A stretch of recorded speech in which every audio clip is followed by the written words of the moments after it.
You and I have quite a different philosophy when it comes to the actual equipment we use, don't we? But how important or how sort of relevant do you think that is? It is relevant, but at the same time, as we know, great photography can be done with very minimal gear.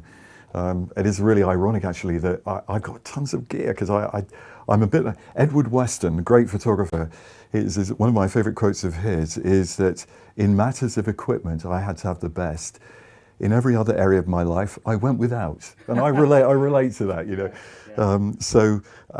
I love cameras, and I like to use equipment that I'm totally confident in. So I think a lot of it is actually just confidence. Yeah. If you enjoy using the cameras and you feel confident that the camera will be able to deliver what you see, then it doesn't really matter what it is. It really doesn't. I've got a love of large format gear. I kind of like the performance of the process in a way. But you for your work, your travel based landscape, lighter gear is a better bet, isn't it? Lighter and flexible to react to all sorts of different situations. On one session, I could be photographing a landscape, wildlife, doing a travel portrait. So that portability and flexibility is very, very important to me.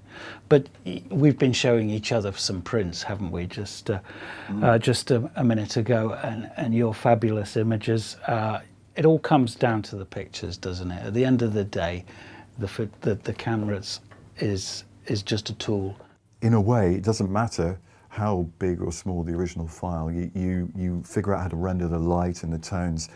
And as long as it's tolerably good quality, you'll produce a beautiful print, and that's actually the main thing.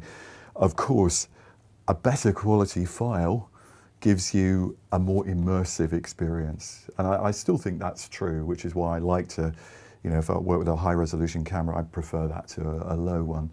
But I've seen amazing pictures made with iPhones and the like over these last few years, and if they're well printed, who cares?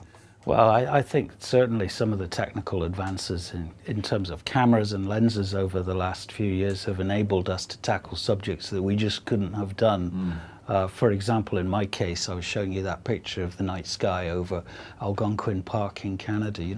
10 years ago, couldn't have done that picture. Yeah. And that's opened up a whole new genre or avenue of photography, which has been tremendously fun getting into. Indeed, if you think of the kind of Northern Lights tours that there are nowadays, that's a byproduct of digital technology. Yeah. If it weren't for digital technology, countries like Norway and Sweden and Iceland wouldn't have had the booming tourist industries that they have today, because a lot of that is driven by photography. Yeah. Incredibly. So it seems funny, but it's true that photography is, it can have that surprising effect. So tell me, quick question, how many cameras have you owned?